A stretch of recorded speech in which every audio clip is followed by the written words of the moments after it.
Hey everyone, good afternoon and welcome to the GMAT Club live stream. My name is Susan Zira. I'm here with Stratos Admissions Counseling, and today we're going to talk about the optional essay. Is it really optional? I know you guys probably have a lot of questions. I'm hopefully leaving a great deal of time at the end to answer your specific questions, and through this presentation we'll go through some of the general broad categories of potential things you might cover in an optional essay. So hopefully I'll hit most of the notes and then we can drill down on specific questions. And with that, let's get started. My name is Susan Zira. I presume that all of you guys can read. And so rather than calling out what's actually on the slide, I'm going to talk a little bit about why I do what I do. I spent 10 years reading applications for Duke University's Fuqua School of Business. And during that time, I would read an application, and often there would be cases where I knew in my heart that an applicant was stronger than what they were presenting through that application. However, I could only evaluate them on what was in the application. And it's for that reason that I joined Stratos 5 years ago. And I really enjoy now working with talented young professionals like yourselves to help them understand the nuances of the admissions process so they can present their best selves through the application and hopefully land a seat at their top dream school. And with that, a little bit about Stratos. Again, I presume that you can read. We've been around for over 14 years. The two things I want to focus here are the team-based approach. Rather than working with just one counselor, Stratos has a methodology through which we have multiple people on our team who review your materials. All of our counselors do have MBAs from top schools. We don't use any English editors or ghostwriters in the background. You are only working with people who have top MBAs. And we also have a 4-school guarantee, which is unique. We feel so confident about our methodology in working through introspection and strategy and working on your applications with you that if you use our comprehensive package for 4 or more schools in round 1 and are not accepted to any of those schools, we'll work with you on 2 additional schools in round 2 for no incremental cost. And with that, a little bit about what we're going to go through, an overview of the optional essay, some optional essay do's and then don'ts, and then I'll share some examples of questions people might have about whether or not they should write an optional essay and how you would approach those. And then I'll open it up for Q&A at the end. So in terms of an overview, what is on your screen now is a couple of examples of what's on an application with respect to what schools are looking for an optional essay. The first is from Stanford, the second one, I believe, is Wharton, and the third is Columbia. The optional essay is really an opportunity for you to enlighten the reader in admissions committee on things that are not covered elsewhere in your application. Admissions committee members have very creative imagination. So if there's something they don't understand about your application, you don't want to leave it to their imagination to fill in blanks. And it's for this reason that they offer you the opportunity to write an optional essay to address those issues. Frequently, things that would be covered are anything about your academic performance, perhaps a gap in your work experience, perhaps something about your test scores, perhaps something about you personally that happened during a particular time that explains what was going on. This is really not an essay per se, as the final screen capture here shows. You may submit bullet points. You don't have to have a really well-written essay with 5 paragraphs and an introduction and a conclusion and body paragraphs. You just need to say what you need to say. And the shorter and more to the point you are, the better it is. But again, you don't want to leave things to the imagination of an admissions committee member, specifically around perhaps gaps in your resume. If there's a 4-month period where you're not working, you don't want them to be assuming that you're sitting on the couch and just watching Netflix all day. Perhaps you were doing something valuable during that time, perhaps taking a class, or perhaps taking care of a loved one who was ill. lots of different things that are going on during that point in time, so it's best to share. And with that, we're going to talk about optional essay dues. Really keep it short. As I said, this is not necessarily an essay. You could write just 3 or 4 sentences. You could do bullet points. You want to be very specific. So you don't want to just broadly say, I took some time off between jobs. You want to be very specific about what it was you were doing. I worked with a candidate this past year who was laid off from his job because they were shutting down a manufacturing facility that he was working at. And he was not employed for about 6 months. So he did some introspection during that time, realized he didn't want to stay in the same line of work, had gone off and done some recruiting for a new position, and was offered a position about 3 months after he had left his previous job. But he had a family trip planned for a month later. So rather than starting 3 months out from when he had left his previous job, he didn't start until 4 or 5 months out once he had gone on that family trip. He just needed to explain what was going on. Make sure to be positive, even though in many instances an optional essay is explaining something that's less than positive in your application. Make sure to present it in a positive light. So you don't want to say, for example, I did terribly during undergrad, but look at something else. You want to lead with the positive of saying, in order to adequately prepare for the rigor of this business school program, here's what I've done. And this is the best representation of my ability to succeed, as opposed to looking at my undergrad performance, which is now 6, 8, 10 years ago. And make sure that you clarify your choices. So that might have to do with who you've picked to recommend you. Write those letters of recommendation. There are lots of reasons why you may not be able to pick your current immediate supervisor to write a recommendation, or there are reasons why you chose a particular role after school.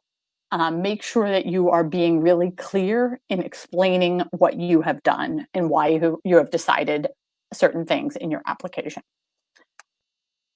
Some optional essay don'ts. Don't make excuses. This is really about explanations, not excusing your behavior. You may need to use an optional essay to explain poor academic performance.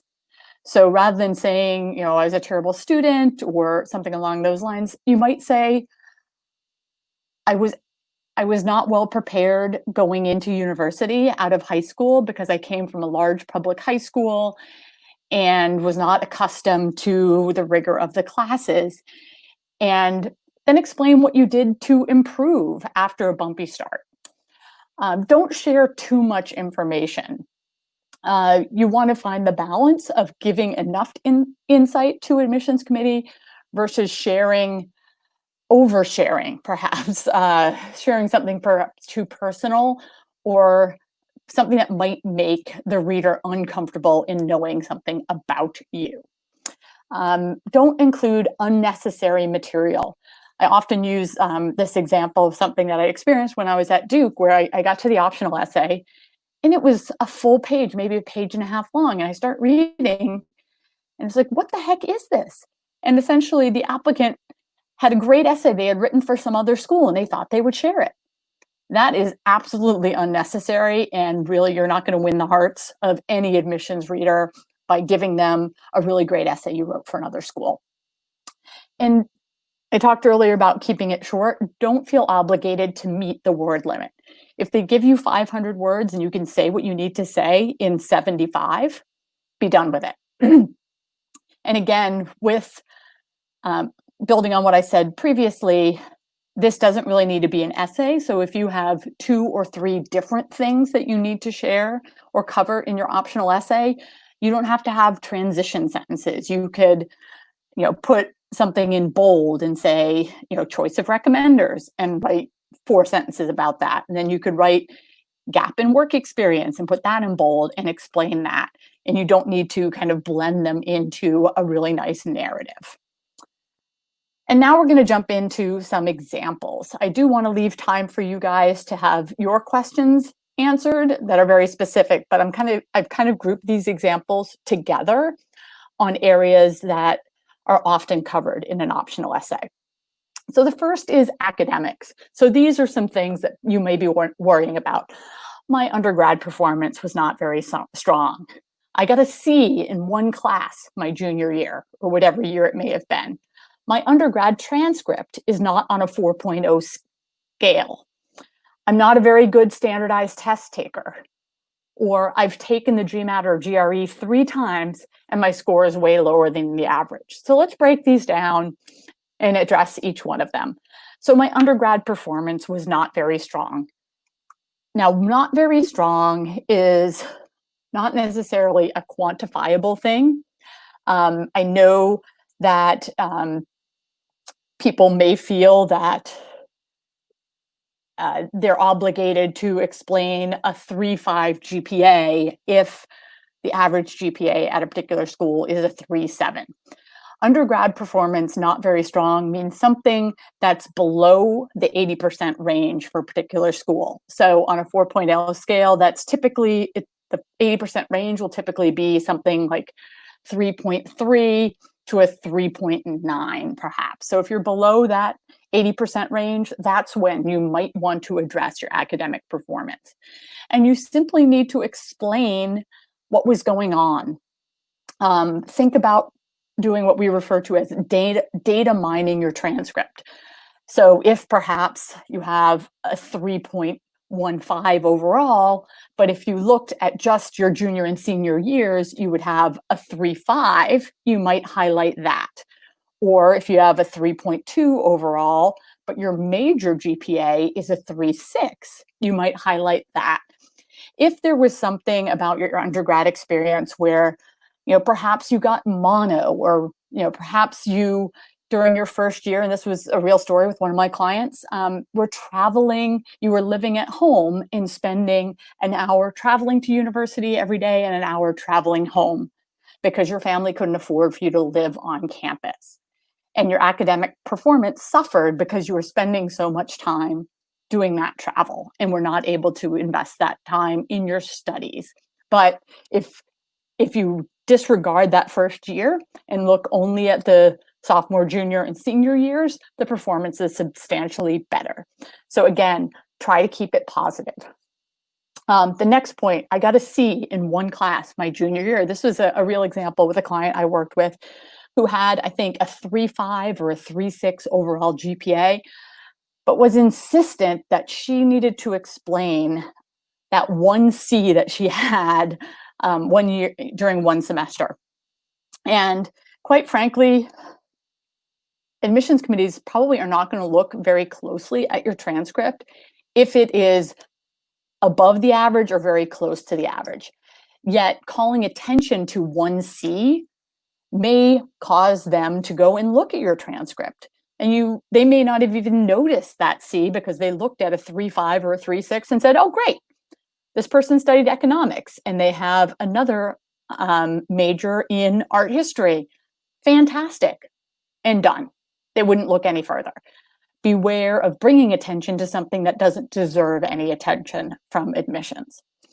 I know there are probably a lot of international students on this webinar. So students frequently ask, my transcript is not on a 4.0 scale and I'm applying to US schools, and they have a box on the application to put your score out of a 4.0.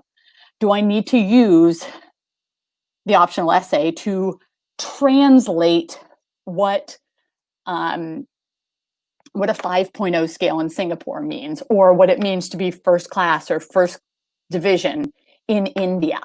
The answer is no. The people who read these applications are familiar with the grading scales around the world. There's no need, if you went to school in India and have a 72 average or a 7.2 out of 10, to explain to a reader at a top US school that that is not a C- average. It really is a great performance. They know that. So don't try to You don't need to waste your words in an optional essay explaining that. Moving on to standardized tests. This is often a thorn in someone's side. So I'm not a very good standardized test taker, or perhaps you have test anxiety, or perhaps you have a learning disability for which you may have been granted extra time or other accommodations for tests in the past. This is something you may want to explain in your optional essay. And reflecting back on the do of keeping it positive, don't spend a lot of time talking about I'm not a good standardized test taker. Simply say that your test score is not the most accurate reflection of your ability to perform in this particular program moving forward. And then you want to redirect the attention of the reader to other things that demonstrate that you will be successful. So it might be your undergrad performance. It might be an additional transcript for a class you've taken recently that demonstrates that you will be successful in this classroom. The last bullet here, really, I've taken the GMAT or GRE 3 times and my score is way below the school average. So again, if you are outside of the 80% range on the low end, that's something that may give admissions committee pause. If that is the case for you, again, keep it positive and show that, hey, maybe you've shown progress on that GMAT, that your first take was at a 550 and then you went to a 580 and then you got a 620. But you have put everything into that test prep, and that is really the best you are going to get. You don't necessarily need to spend a lot of time talking about that, but again, redirect the attention of admissions committee to other things on your application that demonstrate your ability to be successful. So again, it may be that you've taken a recent class in math and have performed very well there. And when you're not in a high anxiety situation, such as taking a test, you do perform very well. And with that, we'll move on to another area that often is covered in an optional essay, a gap on a resume. Now, as someone looks at your application on your resume or your CV, they want to be able to look ideally down the right-hand side of your resume and look at the month and year and see that there are no gaps of more than 3 months from when you graduated from university until the current time. Here are a couple things that people may be asking. I lost my job during COVID layoffs, or I took a year off after college to travel, or I had an offer when I graduated, but they gave me a start date that was 9 months after graduation, or I was laid off and it took me 5 months to find my next position. Each of these can be addressed in the optional essay. This first one, I'm sure, is top of mind for many people. And I'm here to tell you that I actually, in round 3 and the round 3 extended, worked with multiple people, all of whom were not only accepted to top programs in the US, but who got money scholarships in round 3 plus. The 3 people I'm thinking of all came to me and they were working at the time they started with me. One was working for an early stage fintech startup. And he said to me, look, Susan, it's quite possible that I could lose my job. But let's get started on these applications and see where it goes. And sure enough, 3 weeks later, before he had submitted any of his applications, he was let go from his job.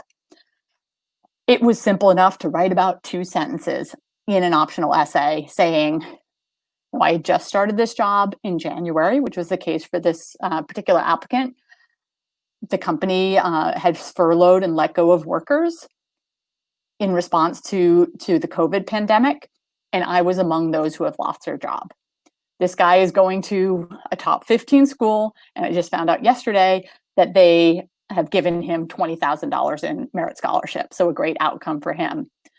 Another person who had been with a company from its very early stages, had been there for, I think, 3.5 years, built out all their analytics functionality.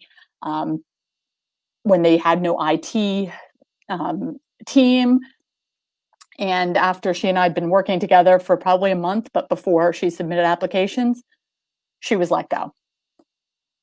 She was accepted to Chicago Booth with a $100,000 scholarship, a great outcome. So don't beat yourself up for a layoff during this time when there are so many layoffs happening. Just explain what happened, and also say what you are doing during this time. In the instance of the people that I was working with, they were actively applying to business school. In all cases, they had been planning to apply in the upcoming cycle and just accelerated their timeline for applying to business school. If you are not doing anything during this layoff, think about looking for ways to uh, develop new skills, volunteer in your community, add value in new ways, perhaps to others who have been let go. Be creative and show that you're adaptable during these times. Okay, the next thing of I took a year off after college to travel. Share not only that you just traveled, but where did you go? What did you learn about yourself? How are you going to be a more compelling classmate and community member at this particular school for the experience that you had while you were traveling? I worked with a guy, I guess it's 2 years ago now, who had taken a gap year between high school and starting college. And he traveled a fair amount, but through his travels, he was also working a variety of what appeared to be really menial jobs. He worked as a ticket collector at a train station. He worked as a checkout clerk at a coffee shop. And in his optional essay, he was able to speak to some of his takeaways from being in these service-oriented roles that he then brought to his Fortune 100 job as a consultant from what he learned during his time while he was traveling and working these jobs to kind of pay for his year off. The next one is I had an offer when I graduated, but my start date was 9 months after graduation. This, I think, is happening to many people who are graduating now, that the companies where they thought they were starting perhaps in July have said, hey, we don't want you to start until January. But there are some consulting firms that stagger the starts of their incoming analysts out of college.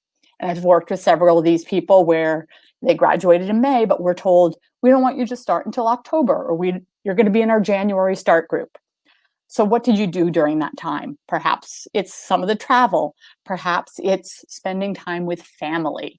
Perhaps it was taking some time to develop some new skills, taking a Python class or something along those lines. What were you doing rather than just sitting around and doing nothing? And it's simple to explain that it wasn't in your control to have that 9-month gap. You were already, you had signed your offer letter and you were just waiting for that job to start. I've had some people who did a short internship just to get exposure to another area that they weren't going to be doing in their work. Or perhaps you have a volunteer opportunity that you can pursue during that time. There's actually a guy I talked to who was from India, had gone to university in the States and didn't start his first job until 9 or 10 months after he graduated. And I said, I could guess what you're doing. I suspect that since you had come to the States for college, you probably went back to India and traveled around and had some family weddings to go to and other obligations such as that, and had been told by your company that you weren't starting for 6 months and were able to do that. You just need to explain it. The next one, I was laid off and it took me 5 months to find my next position. So just explain, this is what I was doing. I started interviewing. I had multiple job offers.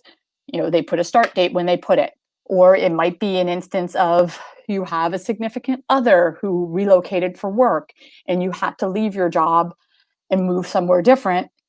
And there was a transition period for you. I worked with a guy this past year who took time, left a job because he knew that he wanted to take his career in a different direction. And he, for 10 months, was enrolled in Python classes and was really drilling down on developing new analytic skills that he could use to take his career in a new direction. So that might be something you would explain. Although I think in his instance, that gap was not on his resume because he showed that he was in this Python class in the dates where he was between jobs. All right, the next area is choice of recommenders. Business schools, most of them are looking for 2 recommendations, and they ideally want one of those to be your current immediate supervisor. They do understand that it's not always an option for you to pick your current immediate supervisor. However, if neither of the people writing recommendations is your current supervisor, you need to explain why that is the case. Otherwise, the admissions people may say, well, perhaps his current supervisor or her current supervisor doesn't have great things to say about them, which may be the case, but hopefully it's not. So it may be the case that you've only worked with your manager for 3 months. And you can simply say that in an optional essay. I have not selected my current immediate supervisor to write a recommendation because I have only worked with this individual for 3 months. And from that, you go on to explain, I picked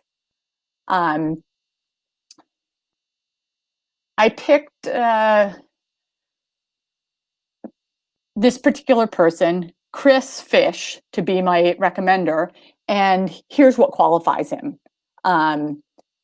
He was my manager for the time period of January 2019 through March 2020. And he observed my growth from an analyst to an associate at my company. That may be sufficient. And then go ahead and explain why, Joe Barry is the next best person to write your recommendation. Another thing is that if my manager found out that I'm considering leaving, my position could be jeopardized. This is a legitimate reason not to ask your manager, or perhaps not even to let anyone at your current employer know that you're applying to business school. Business school admissions committees recognize this as a huge problem, and they absolutely do not want you to jeopardize your job to be applying to business school. You simply need to say, the company that I'm with is not supportive of people applying to business school. If they found out that I am applying, I might be put on terrible projects or I might lose my job. And therefore, I have picked Casey Rush to write my recommendation and explain why she is the best person. Okay. Another one is, my current supervisor didn't get an MBA and hasn't supported others who want to go back to school. Another legitimate reason to write a choice, something about your choice of recommenders. Again, same sort of structure of explaining the situation and then giving credibility to those that you have picked to write recommendations. So hopefully that covers a lot of the questions about recommendations. An optional essay is often a place to be a little bit future looking. So there may be things that are going to happen in the weeks or months after you submit your application that you want to share with admissions. And there's nowhere else in your application to put this. For example, that you're up for a promotion that will hopefully come through within a month of submitting, or that you've been involved in some sort of big event or project that's going to be happening in the weeks to come, or perhaps that you're retaking a standardized test. Another one, this is something that came from one of our current clients. I'm working for an almost non-existent salary at a startup. However, I have a very large upside if that's successful. You are often asked on your application to put what your base salary is. And there may be some questions about why you took a salary cut to go somewhere new. So let's start at the top here. I'm up from a promotion that hopefully will come through within a month. You don't necessarily need to write about this in an optional essay. If you have your manager writing a recommendation, it's actually better for it to come from that individual than it is for you to write about it yourself. It may be the case, however, that if you're not getting a recommendation from your current immediate supervisor, they are not going to be able to sing your praises and talk about your upcoming promotion. So you may want to talk about it yourself. And it also gives you an excuse to perhaps send an update in a couple of weeks when that promotion goes through, and just let admissions committee know that you have been promoted and here's your new salary. And here are the new projects that you expect to be working on, or new responsibilities that you have, perhaps managing a larger team or having a client that you're responsible for, or whatever that may be. If you're involved in some sort of event, either at work or outside, that's going to be happening in the future, You may want to speak about that in an optional essay. However, one thing to think about is, would your overall application be stronger if you waited until the next round? Um, so I actually had a client I'm working with now who was planning to apply in round 2 because she was organizing a big event that was scheduled for November. Unfortunately, due to COVID, that event is not happening because it's a physical one that really does require a physical presence. And so she was going to move her applications up to the September, October deadlines. But be mindful that this, an optional essay may be a good place to showcase what it is that's forthcoming that is not quite ready to be perhaps on your resume, or something that you could write about in an essay, but would give you a reason to reach out to admissions committee after it happens and share an update.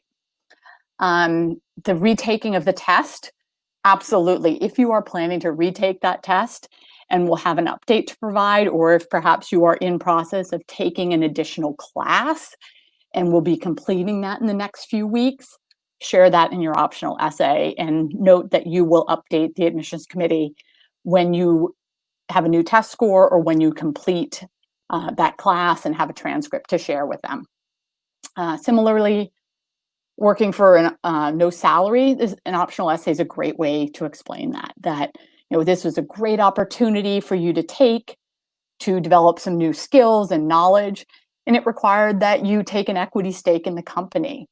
That can result in a huge upside if things work out, but that they should perhaps not focus on what your salary is as listed elsewhere in the application. Right, and that's all the examples that I have. I'm going to talk a little bit about Stratos again. MBA applications are complicated. There are all these nuanced decisions of what we've just talked about. With respect to optional essays, there's no one standard answer that's going to work for everyone. On our screen now, and I think that my colleague over at GMAT Club is going to share this URL, stratosadmissions.com/consult. If you are interested in having a one-on-one conversation about your profile, please feel free to do that. And with that, I'm going to stop sharing my screen and hopefully see questions that you guys have so that I can address those individually and give you specific feedback on optional essay questions that you may be having.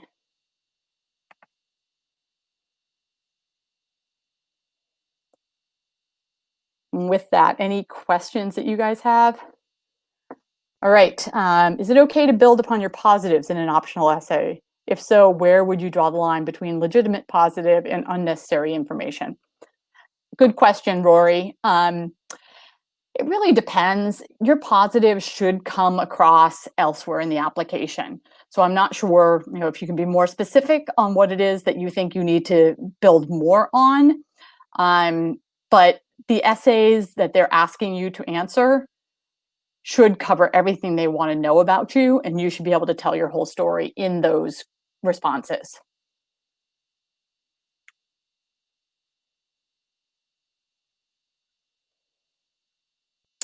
Okay, here's a good question. How could an older candidate, say like 35, best leverage the optional essay?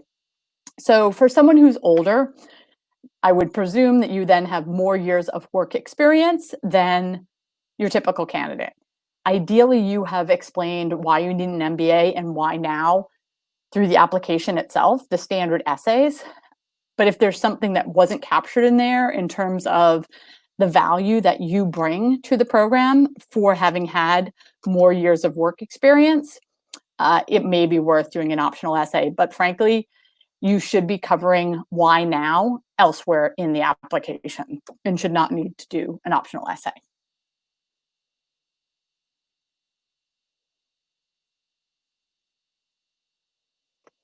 How to sugarcoat, for example, a mechanical engineering doing a job in IT industry trying to switch to management? How should I explain these many transitions?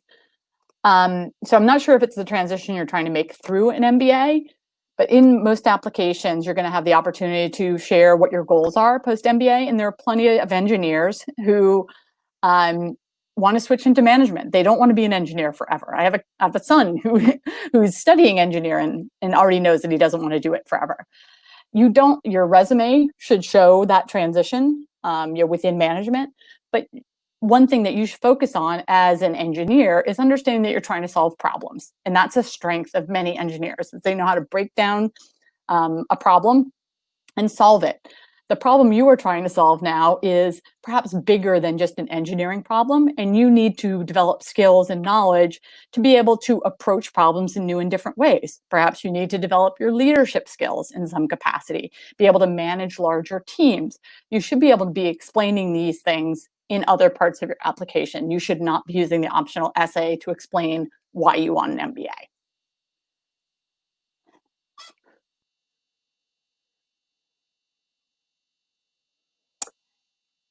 Good question. So having read hundreds of applications as an admissions officer at Fuqua, can you cite some examples or situations in which an optional essay was not at all required? So I read a lot of applications from Indian applicants where they wrote a whole page explaining the grading schemes in India and trying to establish credibility of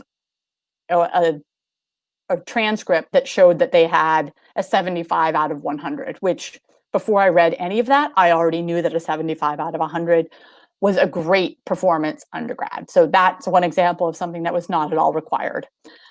Another example of something not all required was, I mentioned it earlier, of people just submitting a completely different essay that they just wrote for another school, and they loved it so much they wanted to share it with me.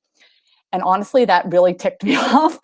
And although it may not have been a fast pass to the ding pile for those individuals, I definitely was not feeling a lot of warmth and love for those people.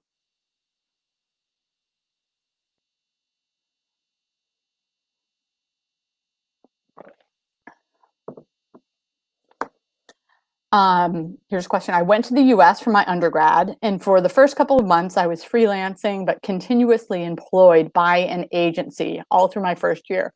But I worked with really good brands in my industry. I'm not really sure. Oh, do I need to explain this? I would think that you have the dates of your undergrad shown on your resume, and also they'll see it on your transcript. And you should have on your resume that you were working full-time for whatever agency with the names of the brands, and they will see that there's an overlap. If it impacted your academic performance, then you might want to use the optional essay to explain that you were struggling to balance, you were still working full-time and you were working remotely while you were taking classes, and it impacted your ability to perform really well in those classes. And perhaps, as we talked a little bit earlier about academic performance, once you stopped working and were able to focus 100% on your studies, your performance improved dramatically. So hopefully that answers your question.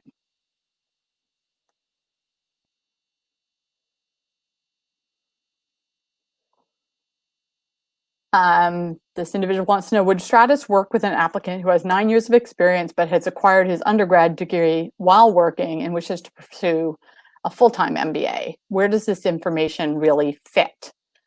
Again, if you were working full-time while you were getting your undergrad degree, they're going to see in your transcript and the dates on your transcript, and you're cross-referencing that with your resume of full-time work at the same time.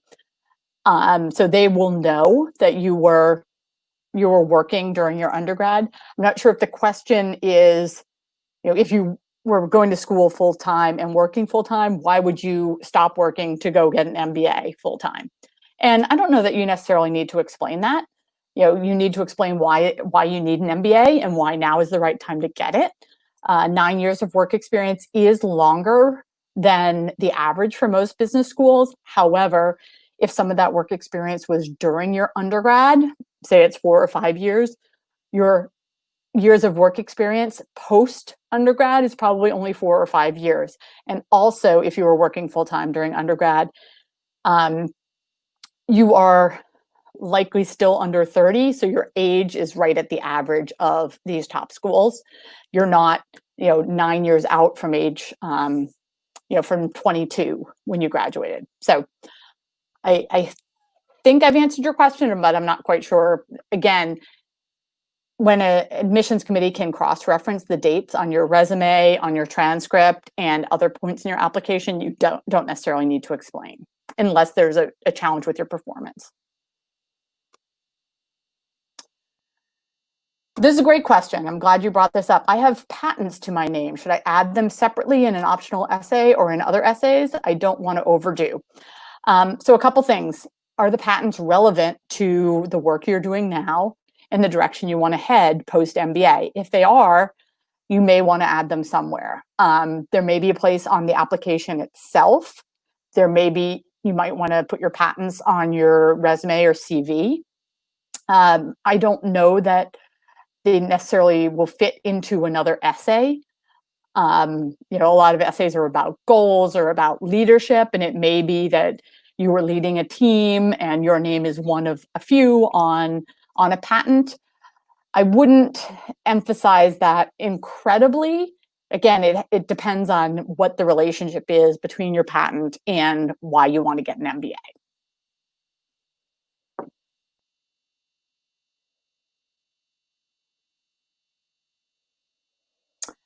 Good question here. How does an older candidate, 30 plus, who works in a company with a flat structure in terms of promotion, work capacity increases, but promotions are few and far, showcase that in his resume essays? This is somewhere where, if it's a flat company structure, you may want to, I'm guessing it may be a company that the reader may not be familiar with. So put a one-liner under the name of the company and explain something about that company. And you may be able to subtly hint at that flat structure. This is really not something that you need to be showcasing. I would lean on your recommenders to speak to your growth over time in terms of the work capacity increases, although there's no formal title change, perhaps. So your recommenders can help on this. And on your resume, one thing you could do is, depending on what the job is, if you have project work, that you could break out by projects over time and show growth in terms of your responsibilities. So a project you worked on, say, if you're 30, you've been out of school for over 10, probably close to 10 years. So a role that you had in 2010, you were an individual contributor, and you can write about that project. And then a project that you worked on from 2012 to 2013, you had some people working for you. And you can show it perhaps that way. An optional essay is probably not the best place to talk about the flat structure of your business.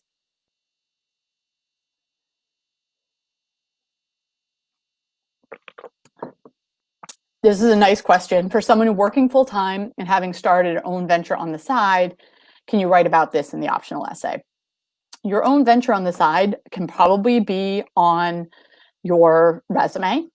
And if it is truly really important, it hopefully aligns with why you want to get an MBA. So I would imagine that venture is something you're probably going to talk about somewhere else in your essays. If it is not related to why you want an MBA and the direction you want to take moving forward, it probably isn't worth putting on your resume or anywhere in your application.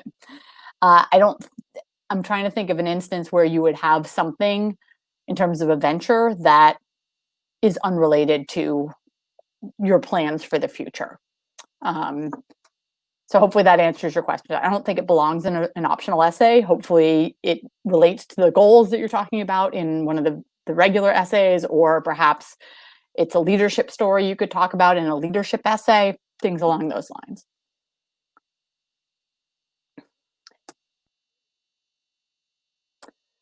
This is a great question. London Business School has only 2 essays, one being an optional one. I heard this is not really optional due to the limited number of essays requested by the school. Is this true? For London Business School, this is true. It is really not an optional essay.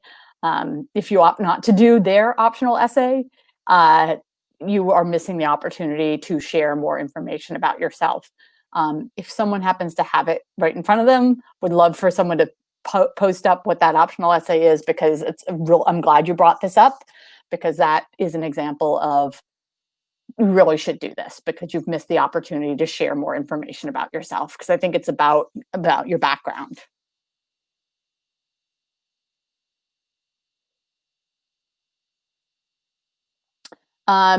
Interesting question. How and where should I address the illness of a family member that affected my community involvement?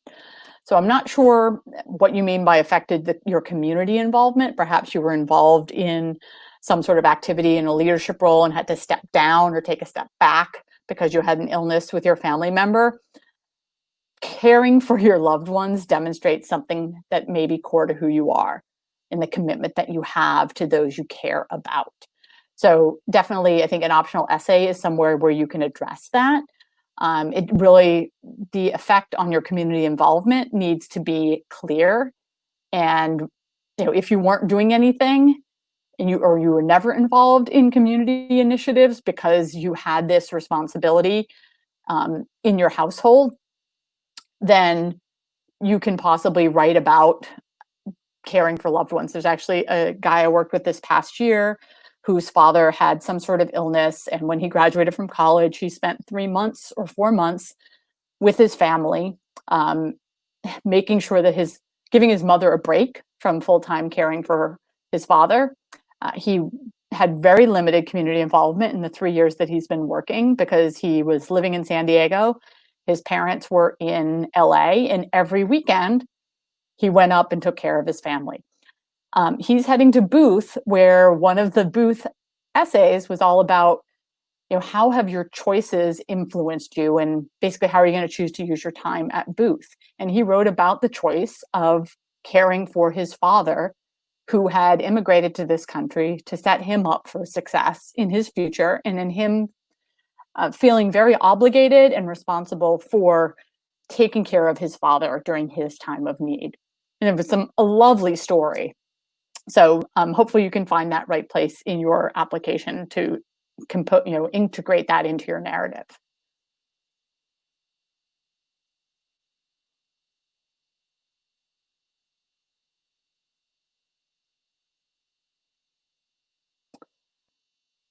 Okay. The question said, I am having a full-time MBA degree now, looking for business analytics course.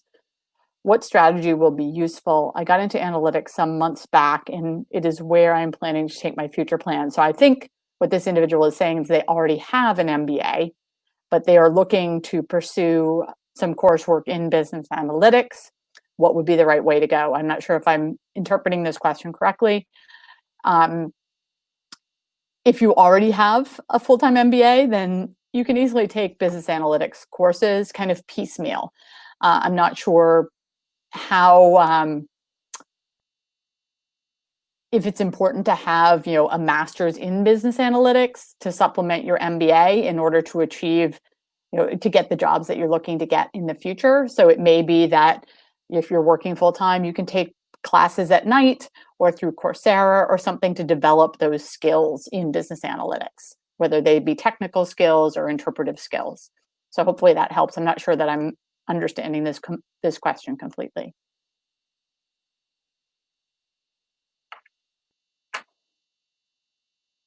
Congrats to you, Arnab. He has taken a year break from work to pursue professional tennis, and during that period got a national ranking. How do I highlight the reasons for the decision in an optional essay? This is your job. If you are a professional tennis player, this should be on your resume as what you are doing. I've worked with professional athletes in the past. I would showcase, what you have learned from being a professional tennis player.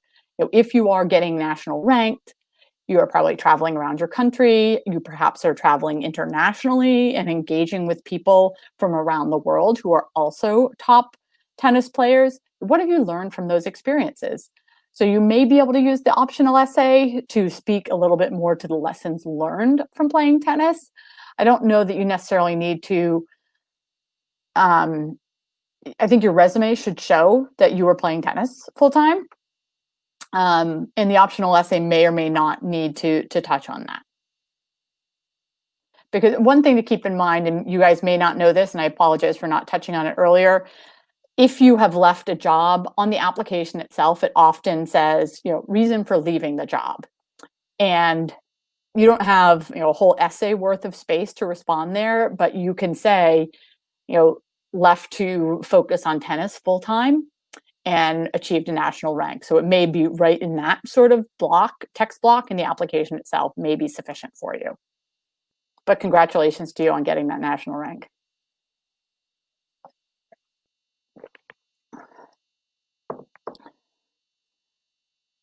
All right, I switched my career 3 times with different roles, including full-time employment and doing business. Could you please suggest how to write about that in the optional essay?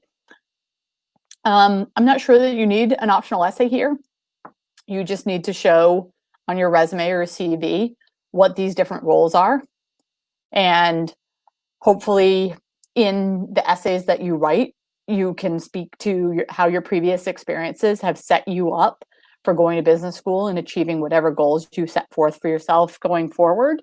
An optional essay is really not a place to explain those different roles. As I just noted, and your question may have been in before I said it, on the application itself, it will ask you, why did you leave a particular role? So in those short answers, you can speak to, I was working in a finance role and really wanted to learn more about operations. So that next role was an operations role. And you could say, when you left that role after having spent a year and a half focused on operations, I really wanted to do X, and that was your third role. So hopefully that answers your question.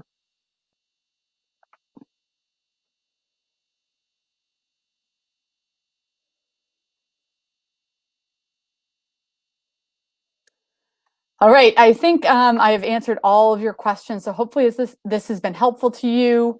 Just remember, an optional essay is really for things that you have not covered elsewhere in your application or your essays or your CV, or cannot be covered by your recommendations or is not clear in your transcripts.